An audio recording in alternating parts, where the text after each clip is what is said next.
You see, something is going to happen. Something wonderful. My God, it's full of stars. Hey everyone, welcome back to the Patriot show. Thank you very much for stopping by and hitting that play button. If you're a returning guest, that is what's up. I appreciate it. If you happen to like my previous stuff and this new episode, just hit that share button. That's all I ask for. There is no paywall, no commercials. All I ask for you to do is to share it. That's it. And I thank you very much for that. If you're a new listener, that's what's up. Also, thank you for hitting that play button. I highly suggest to check out my other stuff. I have had plenty of amazing guests on in the past as well as today, so definitely check out some of the other stuff. If this caught your attention, I'm almost positive my channel has plenty of stuff you'll enjoy, so just go ahead and hit that sub button now so you don't forget after the show. Now, after all that spiel, I would also like to add, this is a topic when we get into this kind of stuff and get into as deep as we may today. This is my opinion. This is the guest's opinion. Our opinions may not even match. We may not even agree. But we're both showing our sides or our opinions or our theory on this topic. I just want to put that disclaimer on there now. I'm not sure if I'm even going to put this on every single platform I have. If you're listening and you want to watch the video, it may not be on YouTube. You might have to check out BitChute or possibly even Rumble. Maybe I'll put it out on Rumble. I'm just putting that, putting that out there right away. We're going to be talking about Balenciaga, and I do have NYX on. It is a listener and a fan that does do their own research, and I have been actually probably bugging and asking for months now to actually come on. They have sent me so much stuff on so many past things and just like connections that I was like, you got to be able to come on and cover something yourself, can't you? So I finally got her on for the first time. We're going to chit chat about Balenciaga. I do have her coming on for some really interesting true crime that I've kind of almost not looked into it that much myself because I just want to be surprised when she presents it to me. That has really piqued my interest. So she's going to be coming on again. But this is NYX's debut episode. You want to say what's up to everybody and let everybody know. I know you just recently made an Instagram account, you told me, kind of for your stuff. Let everybody know where they can find that as well, since you don't have a show or anything. Yeah, thanks for having me. Of course. I just started an Instagram account, for purposes such as these. And that's NYX, NYX. Period 1223, and that's where you can find me. Although I haven't put many posts on there yet, but I plan on in the future putting stuff on there, research related and topics that might be discussed. Very nice, very nice. It helps. It's better than nothing, right? Getting it out there somehow. It's a start, yeah. Yeah, there you go. So yeah, I know Balenciaga. I know you and me had even mentioned when it first hit. Everything going around. I was even it just became a very hot topic. It was just all over the place. And just for myself, I don't know why. I mean, maybe it's something I need to get over for myself, but I normally don't tend to jump on those. Because one, for me, I'll have to do research because I'm not going to take everything that I see memed out as truth. And then it's I have to pretty much put everything on hold and jump on that because I want to jump on a hot topic so people click on my shit. So it's almost a double-edged sword. It's I just have issues with jumping on stuff like that. But when it first came out, there was so much stuff that I wasn't even sure if it was true or not. I know me and you had even bounced that back. Teresa, I know, even made a post saying how the reversed translation stuff doesn't match, so whatever, but there was a lot of stuff going on, and I know you kind of definitely looked into it more than I was, because I knew if I looked into it that I had to stop everything. It was going to turn into me covering it, and I just didn't have the time with everything going on in my life. So I eventually got you to come on. I know it's not as hot as a topic as it used to be, but I'm sure it's still interesting to some people. I'd like to hear what you have, and I do know that you had even looked into some of the stuff that I think we even discussed before, So here you are with the topic, and I don't know where you want to take this. I really don't know where to start off with it. If you want to start off with the history or what first, that's up to you. But it's your show. So, no stress. So it's your show, but no stress. I started seeing people posting about it, back in November when it first happened, and there was just so many blatant things like I was seeing, and I was like, is this even true? And so I had to do like a deep dive and find out myself. And the things I saw, it was just really wild, and I'm like, wow, like how can this even be ignored? But so it started on November 16th. Balenciaga, they launched its 2022 gift collection holiday campaign. And one of the campaigns was called Balenciaga Gift Shop, and it was in support of its spring and summer 2023 collection. And then the other one was their Garde Robe campaign. So the first one was the one that everybody was initially talking about, the teddy bears kids were holding with BDSM apparel on them. And there's also like wine glasses or paraphernalia in the shots with the kids as well. And then the second campaign was an office theme, and that's where the Supreme Court ruling of the United States versus Williams was in the background. And supposedly it was a prop that they obtained from like a different set or something, but this Supreme Court ruling deemed that the promotion of child abuse pictures was illegal and not protected under the Freedom of Speech Act. But internet sleuths started diving into that, and they were able to find that. So there's a big backlash because of that. And on November 23rd, the Gabrielle Galimberti, he was a National Geographic photographer. He did the shot with the kids with the bears, and he claimed he was not entitled whatsoever manner to neither choose the products nor the models nor the combination of the items. He said, as a photographer, I was only and solely requested to lit the given scene and take the shots according to the signature style, because Balenciaga started kind of shifting blame. They weren't aware of this. So the photographer was shifting blame on just being like, I was just taking shots of what I was told to take. Yes. But Balenciaga was acting like the higher ups didn't know that this is what they were doing with the photo shoots. But at the same time, you're in your position for the reason. Like, there's a check and bounce system here. Like, you don't, that stuff doesn't get an okay without being reviewed. Yeah, or it's supposed to be, right? You would think. Right. So, social media users accused the company of sexualizing children in the ads, and roughly a week later, Balenciaga issued a statement via their Instagram apologizing for any offense their holiday campaign may have caused. The plush bear bag should not have been featured with children in this campaign, and they removed the campaign from all their platforms. Hours later, they issued a second statement acknowledging the Garde Robe office campaign featuring the Supreme Court documents, apologizing for displaying unsettling documents in their campaign. They further stated they were taking matters very seriously and taking legal action against the parties responsible for creating the set and including unapproved items for their spring 2023 campaign photo shoot. They stated they strongly condemn abuse of children in any form. They further indicated they stand for children's safety and well-being.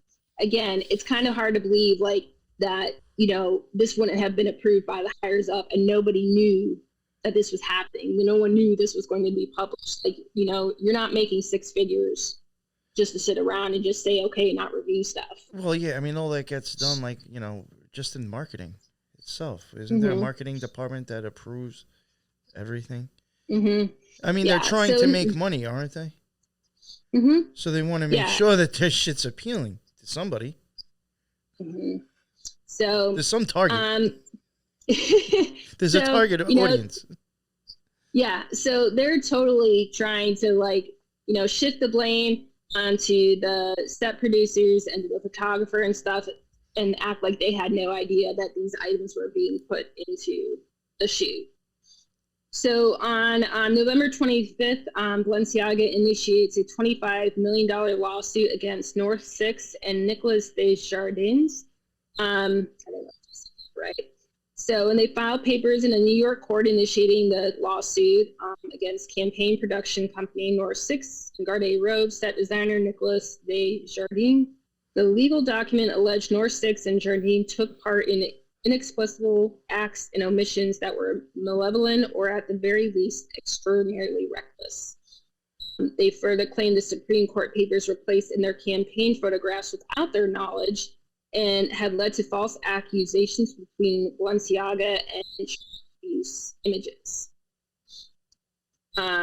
So then we go to November 28th, and they issued another social media statement citing errors. It was a single photo they shared addressing controversies surrounding its campaigns, and they reiterated that they condemned child abuse and it was never their intent to include it in their narrative. Furthermore, it stated it takes responsibility for the said series of grievous errors. The statement is now the only photo on their account, and they announced ongoing internal and external investigations and new controls, and said in part that it was reaching out to organizations who specialize in child protection and aim at ending child abuse and exploitation. The statement concluded that they want to learn from their mistakes and identify ways they can contribute. See, I didn't even know any of that. I had no idea that any of that happened. So, like, they're actually going to court and trying to put the blame on somebody now and suing them? Well, that's, yeah. I mean, that's where it was headed, but that's not all. Okay. There's two more dates to mention. On November 28th, the Business of Fashion revokes Balenciaga creative directors Demna, who we're going to talk about. Demna, he was involved with the photo shoot and was a big designer at Balenciaga. But so the Business of Fashion announced at the beginning of the year, Balenciaga creative director Demna would be the recipient of their Global Voices Award for 2022. But due to his involvement in the controversial campaign, the fashion authority revoked his honor and released an official statement about the update on Twitter. So his reward was revoked due to the scandal and his involvement. So the last day of importance is December 2nd. Attorneys for Balenciaga filed a notice of discontinuance in New York court as they decided to not pursue litigation and drop the $25 million lawsuit against the producers of the controversial ad campaign. So they filed the lawsuit, but they later dropped it. How coincidental. Mm-hmm. Yeah. I mean, I think, I don't know if that's just because, like, they knew, like, everybody was seeing this for what it was, and, like, you know, no one believed that this could just skate by them and them not know about it and this be published before anybody, you know, knew anything about it without being reviewed. Yeah, and also just, like, you know, it was just optics for it to look, I don't know. Oh, we're doing something about this. So there, you know, all the pictures have the kids with the BDSM bears. There is another picture of a little boy in what looks to be a child's bedroom, and there's a lot of curious items in that bedroom. Obviously, you know, there's the bears in all the pics. The bears have been a symbol for pedophiles. So, you know, that's another big tie to all this and stuff is the symbolism of the bears, and then putting the BDSM apparel on them. There is also a pic in the room that the little boy is. It's a child's drawing, and it looks like a devil, you know, or demon, clearly. A lot of people are saying it looks like Moloch, which, you know, that's possible, but it definitely does look like something demonic. They have a rainbow drawing, and, you know, with the rainbow, there's a lot of ties with MK Ultra programming with Wizard of Oz, somewhere over the rainbow, or Monarch programming. I think Sean McCann's even covered stuff with all that. Yes. The rainbow because and they even stuff. mention it in Eyes Wide Shut. The costume store. I believe it was. I think Sean McCann points that out. Yeah, and then with the shout out to my boy women. Sean McCann, by the way. Yeah, Wake the Dead. Yeah, and also the young women in Eyes Wide Shut that Tom Cruise runs into at the party at the beginning. They mention, going over the rainbow. So there is a lot of ties with that. Then there's rabbits in some of the pictures, the little toy rabbit. And the rabbit's also been tied to programming with Alice in Wonderland. Also, you know who's taking weird pictures with rabbit ears? The kid from Home Alone. Oh, Macaulay Culkin. Yeah, he's done some weird art, like in rabbit stuff, for sure. There's weird pictures and photos of that. Yeah, I don't know if it's true or not, but I've heard stories of him mentioning, like, the dark side of Hollywood. I don't know what's true or not. I haven't really dug into what statements, have been verified that he's actually said or not. But it does seem like, a lot of times these childhood stars end up living a rough life, and he definitely looks like, he went down that road at some point, whether, I don't know how he's doing now and stuff, but yeah, he's said some peculiar things, but I have not been able to verify if they were honestly his statements or not. Yeah, you know what's really funny? We were kind of mentioning something before, and I think that unfortunately this whole stuff with Macaulay Culkin, I have found some very weird photos and stuff, but like when you start hearing about supposed things that he said and all these things, I feel like that came out and was real big during the whole Italian fast food gate stuff. We don't want to say. Right. And like with that, unfortunately, there was so much, in my opinion, propaganda and garbage thrown into that it ended up muddying the waters. And now it's like anything that came out huge during that time, it's like you have to question and look at completely before you even believe it. Because, and I do think there was a lot of occult symbolism being tossed in there, and that's what's muddying the waters. It does not necessarily mean it's cheese pizza. It's just something else, and it's being tossed in there with it. Right. Yeah. So. Right. Yeah, but with the... Go ahead. No, I was just coughing. You go. So with the rabbit, they also talk about the molecular structure of adrenochrome looks like a rabbit. So that's another tie like people have made. So if you actually you can look it up, and the molecular structure it looks like a little bunny. You know what's weird? That actually might go. Wow. I was, I do Twin Peaks shorts, or I try to whatever, like every other week. Unfortunately, I don't know if I'm going to get that one out next week, but I've been trying to do that, and I was actually looking at a few things, the molecule, whatever it looks like in that, going along with the ring that goes on the table. Now I'm going to have to start looking at the adrenochrome because now you got me wondering if... Yeah, no, because it kind of almost does look a little rabbitish in a sense, and I had thought it was actually the molecular shape of something else. It could be both for all I know, but like that is really interesting that you're saying that now. I might have to go look at that. Yeah, I definitely can like shoot you some images I found that definitely like outline it and show you it. Because I would have no doubt that David Lynch isn't putting that in his stuff. And I know a lot of people all think like the adrenochrome things like completely off the wall bonkers, but it is a thing. There actually was a company called Ambrosia that was making adrenochrome. And there was an article recently, I think 2019 or 2020, they stopped, but they were doing, they were taking infusions of blood plasma from younger donors and giving them to older donors. Because there has been, even though the article says the FDA says this is dangerous and stuff, you look up studies, and they've done studies with rats, a process called parabiosis, where they attach the rats together, an older rat with a younger rat, and the older rat will get healthier. And there's tons of studies of that online, so that you can find, including government studies. as crazy as it sounds, it is a thing. What's happening with it? I don't know that part. Like, I'm not going to go down the QAnon, road, but it is a thing. It is actually a thing. So, it is peculiar, how Hunter H. Thompson included that in Fear and Loathing. Yeah, right. So I the first time I ever heard of it was from going to see that movie when I was a kid. That was the first time I ever heard of that stuff.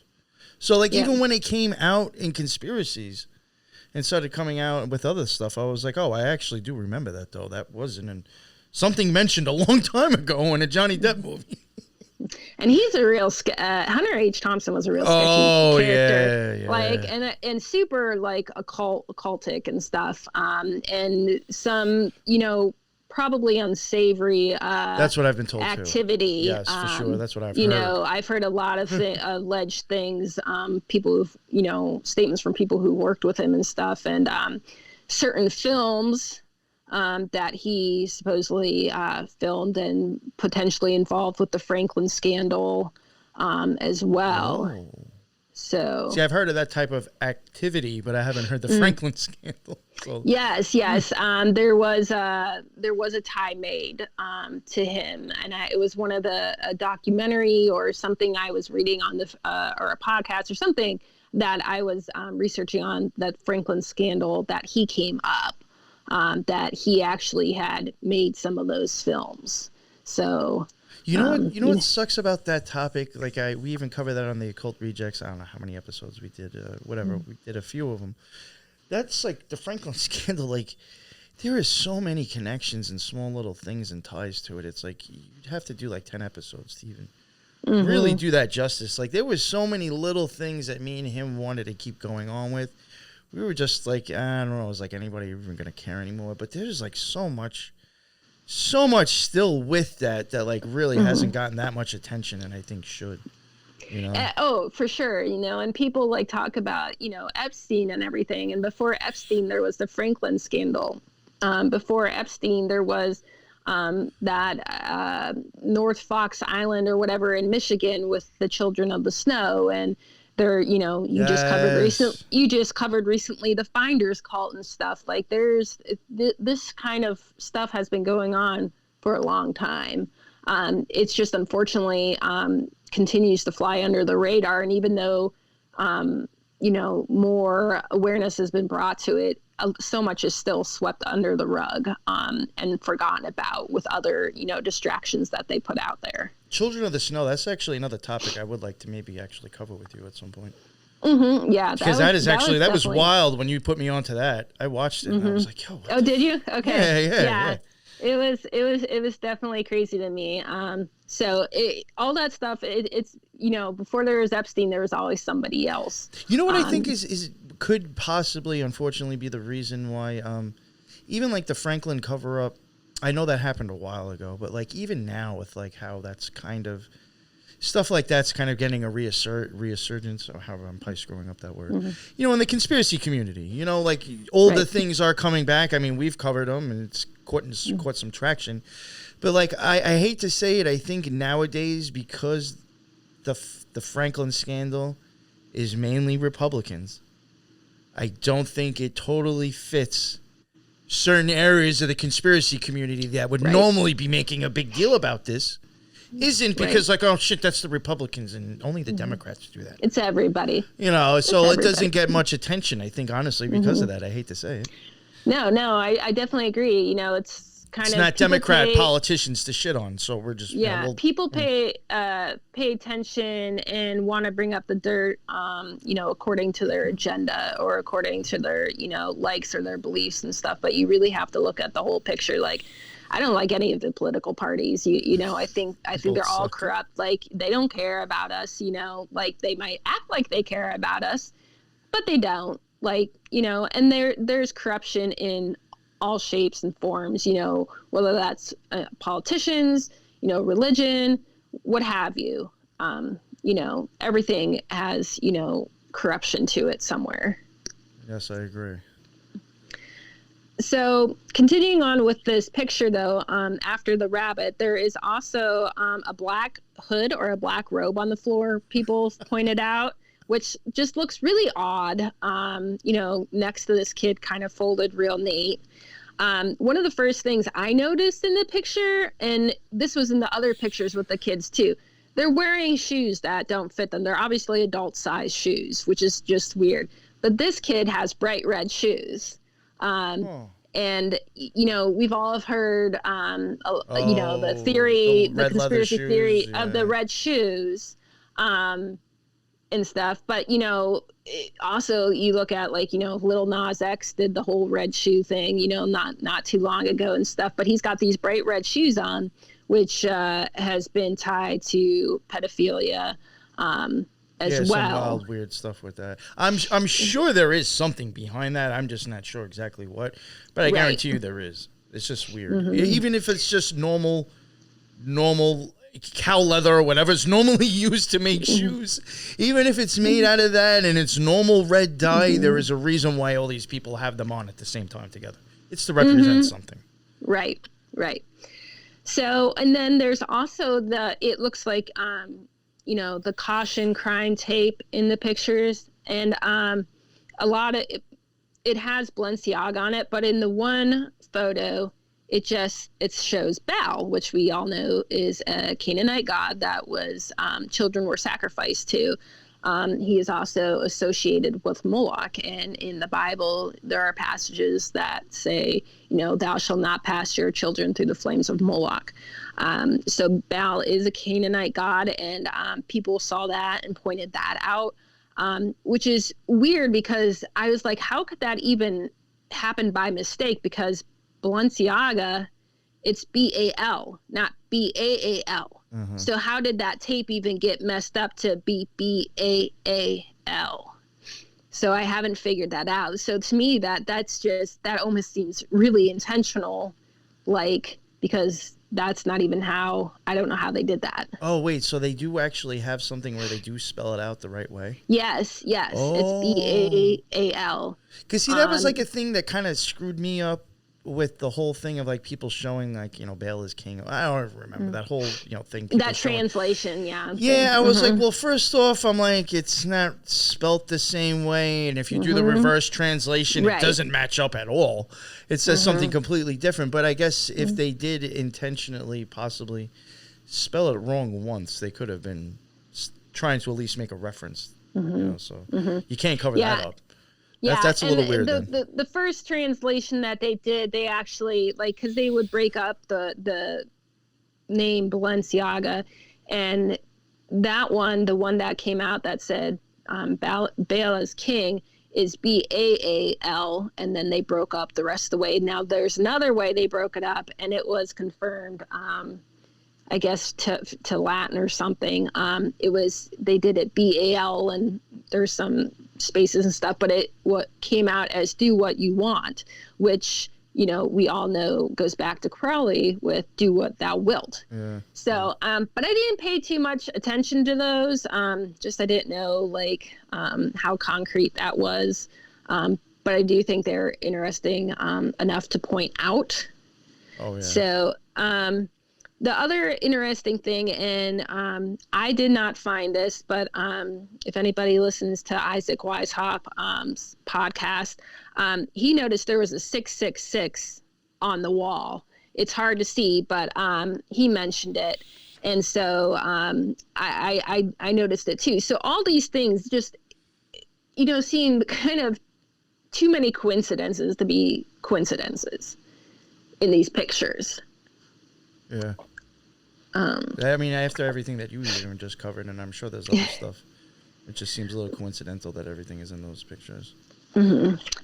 And then when you mentioned the red shoes, was there anything on them, like any drawings, or were they just regular red shoes? No, they looked like regular red sneakers. They weren't Converse or anything looking like that? No, nothing like that. Because I know the whole Converse thing, the past year that came out. Because I'm like, okay, I guess I'm done buying Converse shoes. Oh, the green Converse shoes with the heart on it.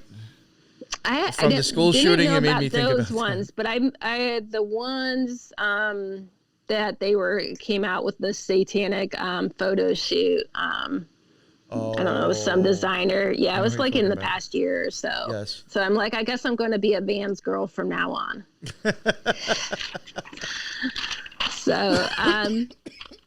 So moving, on, there's some really unsavory characters in here, and I really, if we're talking about like what's in the pictures, we'll continue with that, and then I'll move on to some of these fashion designers. Yeah, whatever. But in the other ad campaign where they had the Supreme Court case, they also had 2 books in the shoot. One was by Matthew Barney, and that was called The Cremaster Cycle. And then the other one was by Michael Borremans, and it was called As Sweet as It Gets.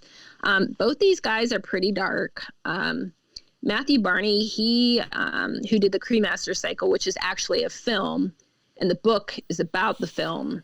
But he's an American contemporary artist and film director who works in the fields of sculpture, film, photography, and drawing.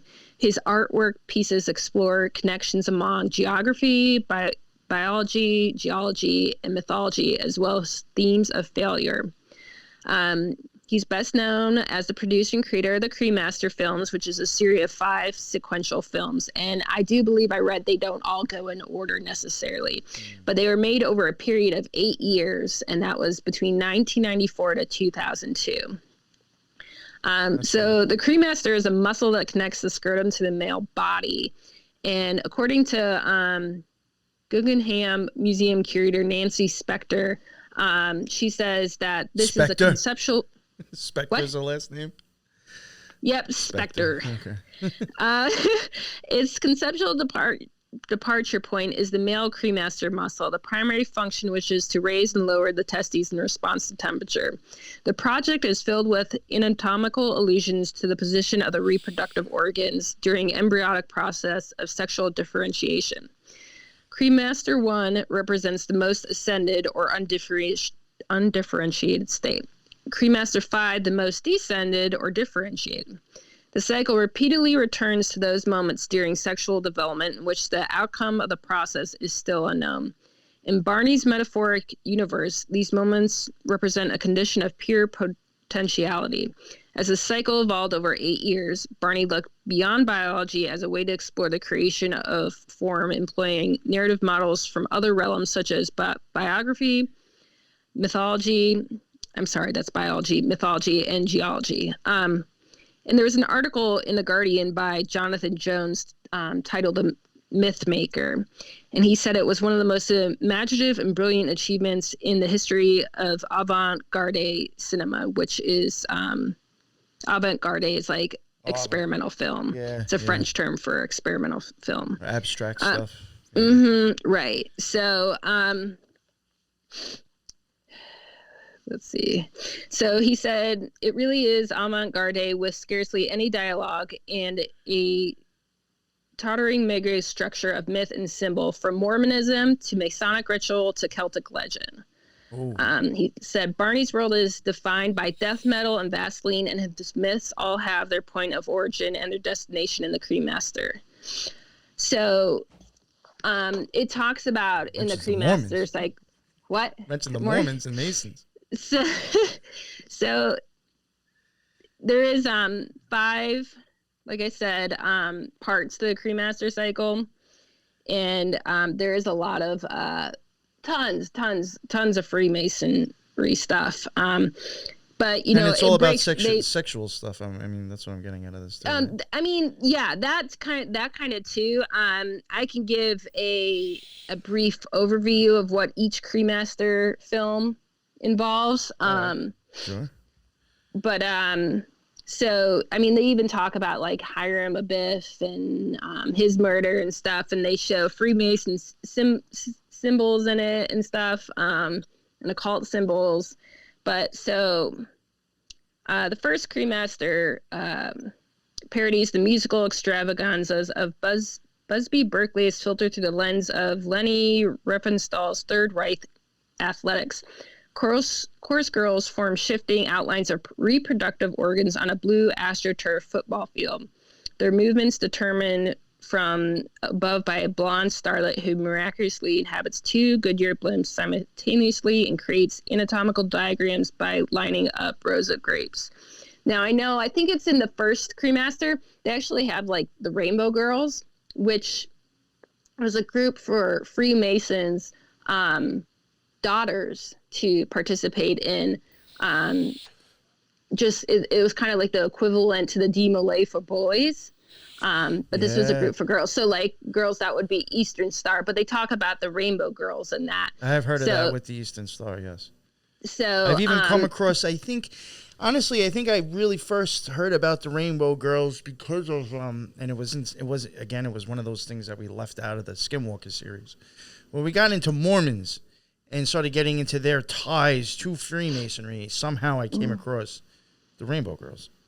Mm-hmm. And then I was like, oh shit, I only had known of the Eastern Star, honestly, at that point. Yeah, and my grandpa wasn't very high up in Freemasons, but my mom, she was a Rainbow Girl, and she still has this Rainbow Girl book, and I must have gotten a hold of it when I was little because I drew all over it. But my dad always used to joke with my mom because when they were dating, he would sometimes go pick her up from Rainbow Girl meetings, and he would always joke around and be like, what are you doing? Are you chanting in there doing sacrifices? He's like, just giving her a hard time and everything about that. So yeah, it's kind of funny. But so Cremaster 2 is a gothic western based loosely on the real life story of Gary Gilmore, who was executed in Utah for the murder of 2 men. Gilmore's biography is conveyed through a series of fantastical sequences, including an occultist seance enacted with ectoplasm and bee pollen to signify his conception, and a prison rodeo staged in a cast salt arena to represent his death by firing squad. The film's plot unfolds to question the inevitability of man's fate as it is reflected in and witnessed by the expansive landscape. So Cremaster 3 is like the really big one of all the films, and it's the longest. I think it's a few hours. And I've seen some pictures from it, and it's just really weird. I know a lot of it was filmed in the Chrysler Building. But let's see here. It's a part zombie thriller, part gangster film. As the final installment in the cycle, which I said again, they didn't film these all in order. The film is a distillation of the artist's major themes and signature aesthetic devices, filtered through an elaborate symbolic matrix involving Freemasonry, Celtic lore, and Art Deco design. Set in New York's Chrysler Building, the film also includes detours to the Guggenheim Museum's Frank Lloyd Wright Building, to the Harness Track in Saratoga Springs, to Giant's Causeway in Northern Ireland, and to Fingal's Cave on Staffa, an island in the Scottish Hebrides. I don't know if I'm pronouncing that right. So, but it was really weird because there was this one scene in the Cremaster 3, and I had seen stills of it, and they're kind of Matthew Barney was the one in like this dentist chair, and they're like shoving like this stuff in his mouth, and his mouth is bleeding, and then like they have him on a table, and these guys had like Freemason like apparel on and stuff, like aprons or something, they're shoving like this metal in his mouth and stuff, and his guts pretty much come out his butt, and they show this picture, and I'm just like, this is art. Like, really? It's abstract. Like, this is, I don't know. Like, I don't know how they come up with these concepts and stuff. Like, it's just really, I don't know. But it was really strange. And I know I had mentioned to you before, but it almost reminded me of the movie The Cell. Like, it just like looking at these screenshots and stuff. Like, I didn't care to try to find it or watch it. Like, I don't have enough time to sit there and watch that kind of warped. Well, and you said it was even a long one too, right? Yes. Yeah. So, so moving on, Cremaster 4 is part vaudeville, part Victorian comedy of manners, and part road movie. It is set on the Isle of Man, a topographical body punctured by orifices and passageways, where a motorbike race transverse the landscape. A dandified tap dancing satire writhes his way through a treacherous underwater canal, and 3 burly and by gender fairies picnic on a grassy knoll. The film portrays sheer drive and its eternal struggle to surpass itself. And so the final Cremaster film, let's see, is performed as a lyric opera and set against the baroque backdrop of the Hungarian State Opera House, complete with ribbon Jacobin pigeons to lovelorn queen and her tragic hero. This narrative flows from the gilded proscenium arch of the theater to the aqueous underworld of Budapest, the Danube River to humid Gelert baths inhabited by hermaphroditic water sprites frolicking in a pool of pearl bubbles. Oh, you said a whole lot there. You said hermaphrodites. You said, yeah. Did you say Nibiru yeah. too? Nibiru? There was something else you said too. Fuck, I forgot. Something you said I was going to go back to. There's a lot. And, there's a lot of Masonic allegory there within all 5 chapters they mention.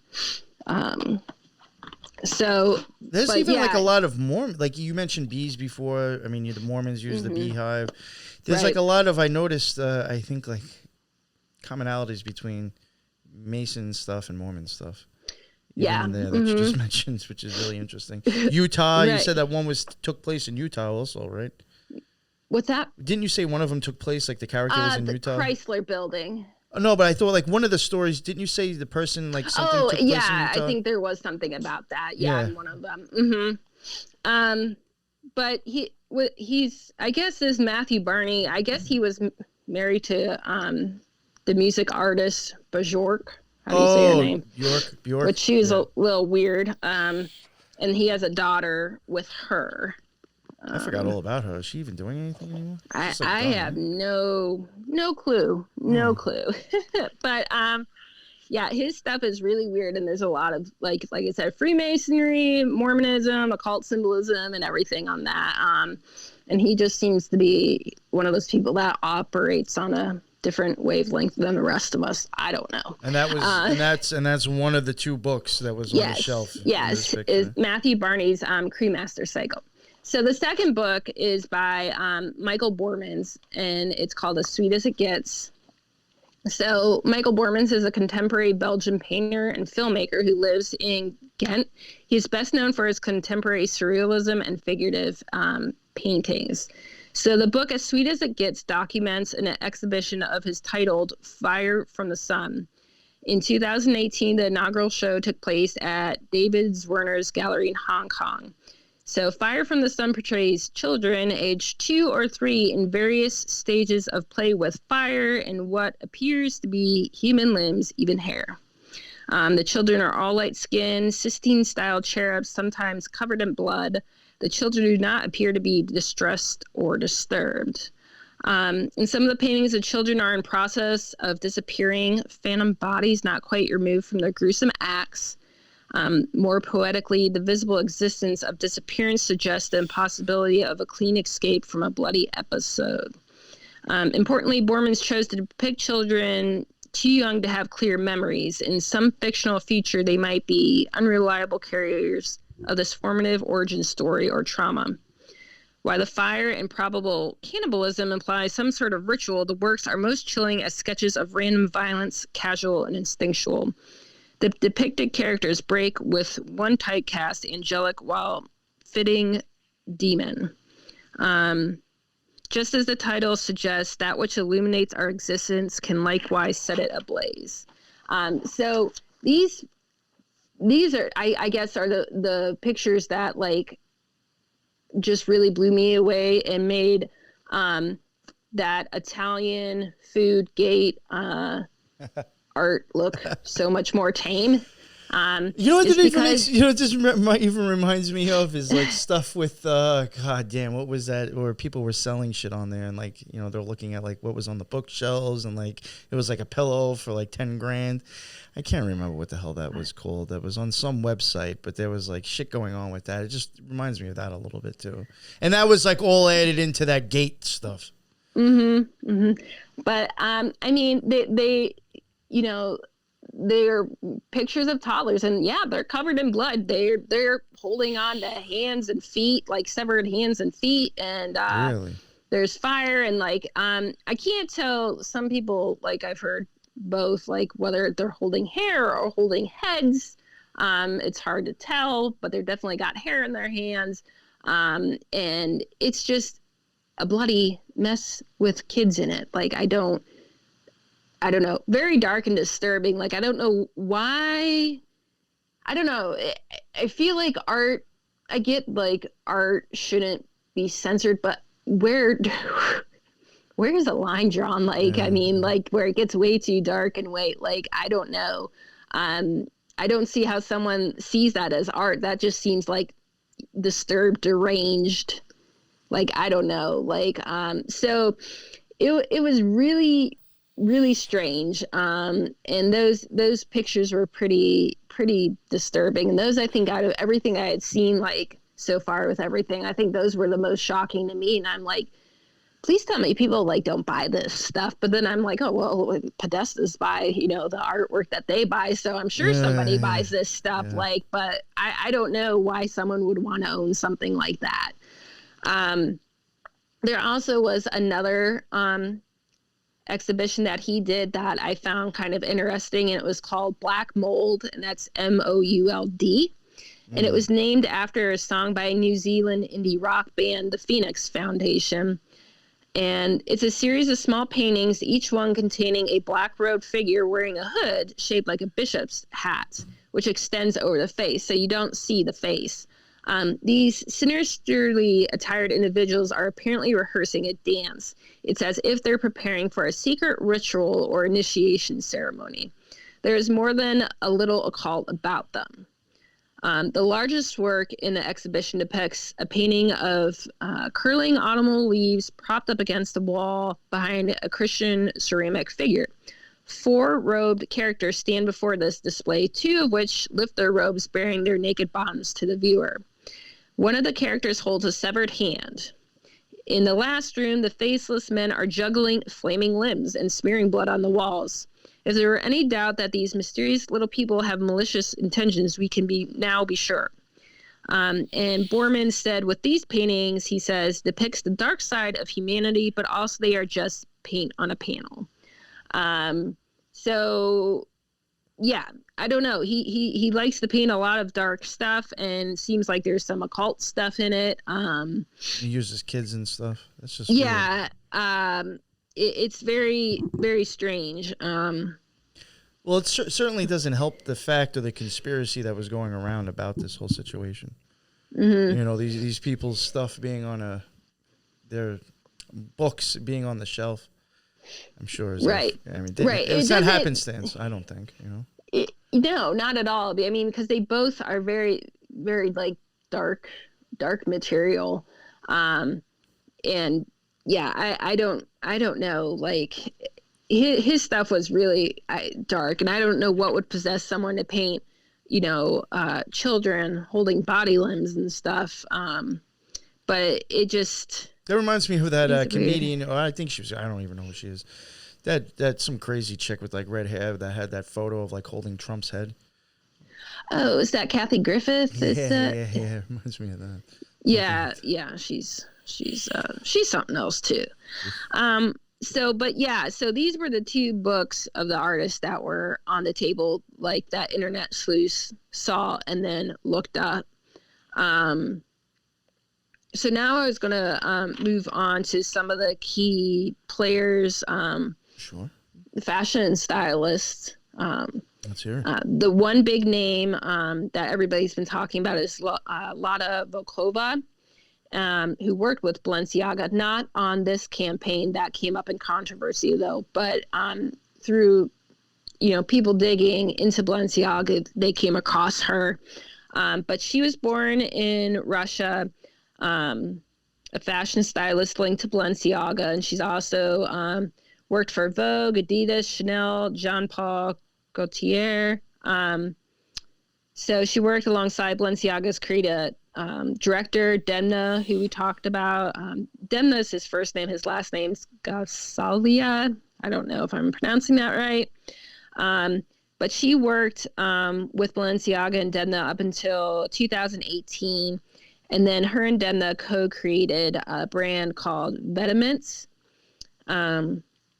So there's a lot of people going onto her Instagram, pulling suspect pictures, which she then made her Instagram private. But some of the disturbing images posted on it, there was a lot of like satanic images, blood, violence, inappropriate and suggestive photos of kids or paintings or art in distress, the bears, the pedo bears.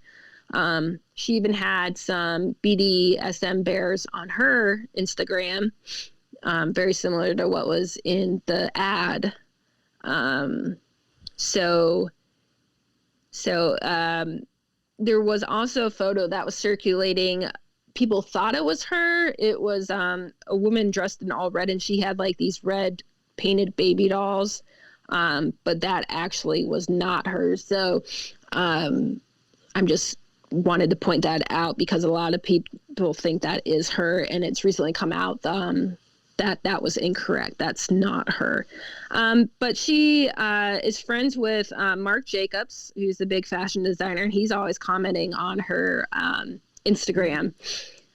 One picture it's really weird. It looks like a child that almost looks like John Benet Ramsey. It's like I don't know. I don't think I can't remember if it's an actual photo or like a painting or something, it's just very kind of sexualized. And Marc Jacobs, posted, oh, so good or whatever. And it was just like really weird.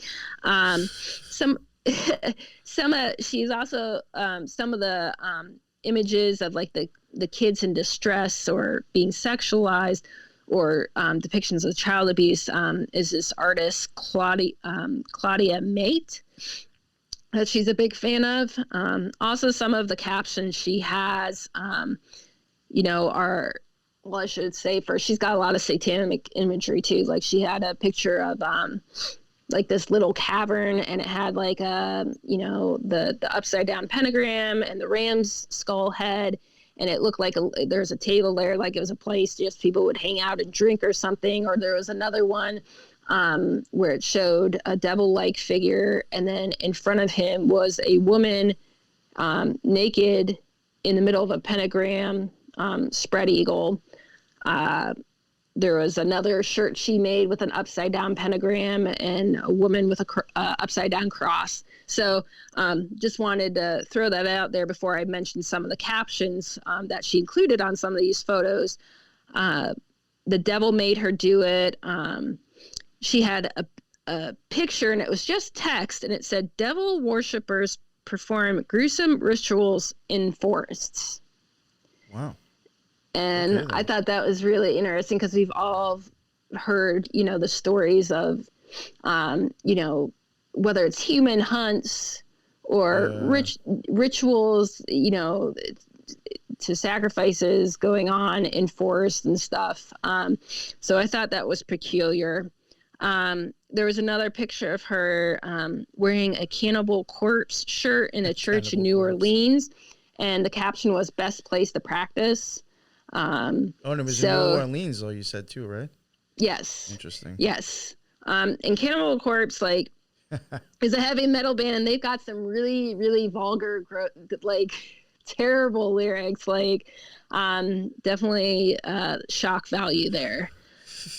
They're probably one of the biggest names in death metal, actually. Yeah, no, that's true. Like, for sure. It's not, if you know any names of death metal bands, that's probably going to be one of the top ones in there.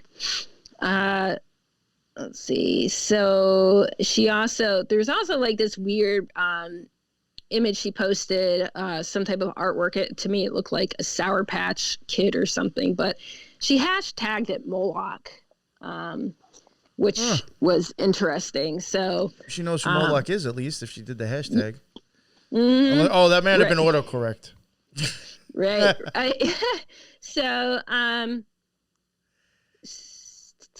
So she has also had two of her like good friends are Gasha Rubchinsky, who was he is a Russian streetwear fashion designer, and he himself has been accused of asking minors for lewd pictures, but denied that, said he was asking for pictures like for casting purposes and such, and something about like, when he would ask them with, pictures with shirts off or in their underwear and stuff, it was looking at hip volume and crap like that. And I'm like, yo, who was the serial killer that went around acting like a photographer? You should know this. I know that's your stuff. I know you're interested. Didn't Dahmer do that? Yeah, didn't Dahmer do that a little bit? Yeah. Yeah, he liked to take pictures of people, and they found a whole drawer of the Polaroids. Yeah. I was just thinking. So and then this. Another one of her friends is Albin Adam, and he's a London-based creative fashion designer. And these three, like, there's really weird things, like, including on Lotta Volkova's page, like liking young boys, young kids and stuff, and a lot of times they look like they're in distress or like they're victims, the dark circles under their eyes, the malnourished look. Regardless of what it is so far, what I've gotten, and no matter how you want to look at it, art, advertising, or whatever, everything that you have mentioned, they all seem to use children in their art, regardless of what it is. Which is just very red flag, coincidental. It's very coincidental. Right. So she also had another picture on her Instagram, and I don't know if you remember in The Shining, like the elevators where all the blood starts coming in and stuff.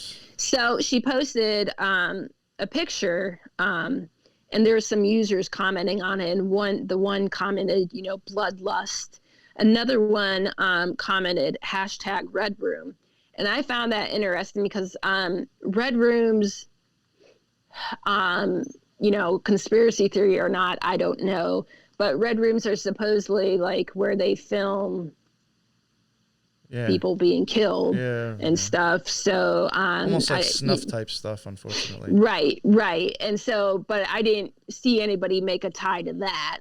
But when I heard Red Room, I've heard of what Red Rooms are, and that people who pay a bunch of money can witness these things, online and stuff. So that came to mind. She also had a photo of the back of Genesis Peorage, who is like huge occultist, no longer here, passed away, but was the founder of the Temple of Psychic Youth. So that was someone, she looked up to. Youth. Yeah. She's also worked with another known pedophile named Terry Richardson. Jesus Christ. So, yeah. And this is just one of the people that are associated with these. Yeah. Right? All these people around this one person. Yeah. So, and then she had like these curious photos of like bathhouses, and someone like mentioned that, something like sex room or something. And then she has these pictures of her and with really, young adolescent looking boys. Just really kind of like disturbing stuff. But again, she made her Instagram private. There was I have to give credit to this Twitter user, Curious Light, who posted a thread where you can still find all these photos. And I can send you that link later on. Okay. Just because I don't know how YouTube would take to all these images. So, but they compiled a lot in their research, and was able to archive these photos since her Instagram went private. So, and then I think the last person that would be good to mention is someone by the name of Rachel Chandler, and she was a professional photographer and modeling agent, and she's co-founder of Midland Modeling Agency, which lists clients such as Balenciaga, Gucci, Marni, Miu Miu, Louis Vuitton, St. Laurent, Zara, Gap, Telfar, and Jason Wu. But there were pictures of her with Bill Clinton years ago, and people are claiming, that it was on Lolita Express or something, but that she had been to Epstein Island. Allegedly, she did go to Epstein Island, and supposedly she posted CCTV pics from the island, according to this one person, Ollie London. But there's been pics with her of Bill Clinton, and many of her models, like you look at, they're adolescents and young adults, and they look like they're traffic or abuse victims. They have bruises. The one boy I saw had bruises on his neck and his collarbone or shoulder area. They have black eyes, dark circles or bags in their eyes, pale, malnourished. So there's a lot of speculation to her recruiting kids for the modeling agency world. And everyone talks about how these models look like trafficking victims. Oh, wow. But that, and there's so much more. I kept, you go down one rabbit hole after another, and it's if I keep going, I'm never going to get to the bottom. This or show you'll would start have forgetting to be, some of the stuff you did prior. The show would have to be a continuance into, I'm trying to figure out, and it may seem PC here and there, but I was trying to at least get the bulk of the most important parts and characters and what really was disturbing and what really has caused the backlash and stuff, and how blatant some of this stuff was out there. If you just looked for it, it didn't take much. It didn't take me a lot of research to find any of this stuff out. Whether I used the Google search engine or DuckDuckGo, even though it's owned by Google now, but this wasn't hard stuff to find. And it's, I laugh because the New York Post, they were bringing up in a lot of their articles the issues that people were seeing in Balenciaga. And then in another article, they were laughing at them and oh, conspiracy theorists and stuff like that. And it's you're contradicting yourself. Yeah. So, but it just seems, like a really dark world, and a lot of stuff's going on. And I don't think it's all by coincidence. How many coincidences does it take before it's not a coincidence anymore? Yeah, no, I think you actually did a really good job at that. I mean, there was a lot. The whole thing is that there was something up with possibly children or youth, and you're just showing more of a that's everybody that you just went over that's associated with them all have that as a common thread with them too. So. Maybe there's some validity to some of the accusations or some of the ideas about this situation. It looks like there could be. Mm-hmm. And, a lot of this stuff, it has probably been going on, like we said, just mentioning before there was Epstein, there was always someone before Epstein. Yeah. The internet has opened, doors for people to be able to research and dig deeper into things that they weren't once able to do. Before it was go to the library and stuff. And even if you went to the library, doesn't mean you're going to find it in a book or in an archive or on the microfiche film, whatever, so, they still have that anymore? I think so. It's funny that you said that. It's so easy today. All this information is, right at the end of your fingertips. You just have to look and stuff. And, it's out there. And I don't know. See, that's the whole thing. If you're going to spend the time to look for it, a lot of times it's just a meme. Mm-hmm. And that's it. Mm-hmm. Yeah. So, I think that's a good point. People are interested in that topic. Maybe actually just look into it yourself and don't look at memes. No, you can't. That's not a good place to get your information from. They might be funny, but that's about the extent. That was great, though. I think you really did a fantastic job with that. You actually did a lot better than I even expected. Totally. Yeah, thank you. I was felt like I was jumping all over the place, but like I said, there's so much to cover. I mean, really, just those the guys on the shelves, and then these other last two people, just those 4 things alone. There was just a lot of stuff just entailed with them and the type of stuff they do. Yeah, and like, I guess, what will make this even crazier is when, viewers actually look at those pictures themselves and stuff, because that's what drives it home. And like I said, I wasn't sure that YouTube would take kindly. Well, send me the links anyway, and I'll put them inside the notes regardless. And whether you want to put them on your social media or something too, that's something else you can do. I may try and maybe just toss in a few of them anyway as I make the video over the video, maybe. So if people are watching this or listening, there may actually be some photos. If there's some I think I can toss in, I'll just throw them in anyway as we're talking. So definitely check out the video, because there will be some photos at least. I'll add something. And then I'll leave the links at the bottom, and people can check that out if they want to see more. But thank you so much, NYX. I really appreciate that. I had a great time. And you told me a lot that I had no idea about. Again, like I said, it was a hot topic that I just didn't have the time to invest in. But it definitely have piqued my interest about it a hell of a lot more now.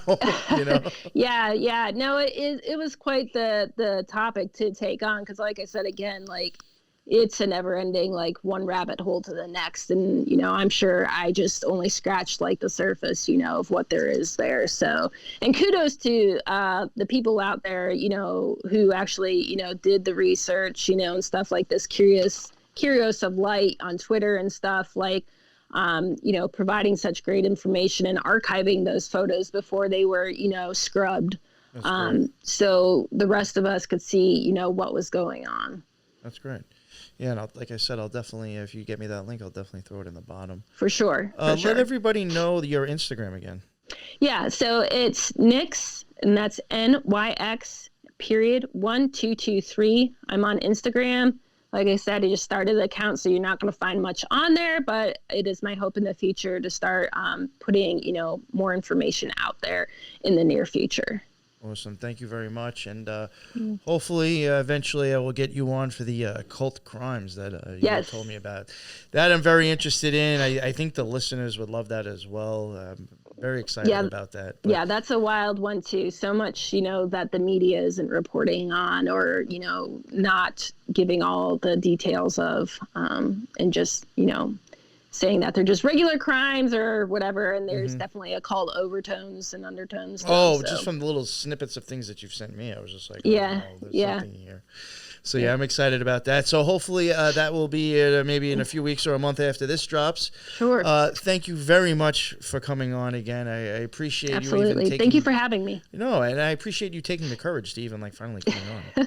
You know what I'm saying? I mean, I know there's plenty, and this is a thing that I constantly advertise about the Element server. There are people that listen to my show that know so much more about other things that I don't. So, I mean, I'll have you on my show as well, just make sure it's presentable. You know what I'm saying? Right. I don't know everything. That's why I have guests on. I only know, I know a little bit about what I'm into, and that's it, So...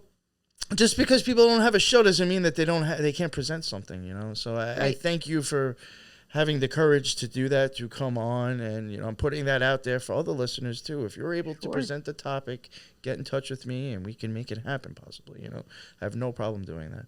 And definitely check out the Element server, like I was saying before. There's plenty of people in there that know so much more about plenty of other things I have no idea about. So check that out too. Her link is in the bottom. Go follow that account. If you enjoyed her stuff, go check it out. All my stuff and all my links are in the bottom. I do also want to mention I have a new Twitter. Please follow the new Twitter if you want to catch the Twitter lives, and if you want to really see anything posted from me or the Occult Rejects going forward. The other account is just not being used or whatever. The new link for that is in the bottom. Check that out. And until the next one, everybody be well. Later.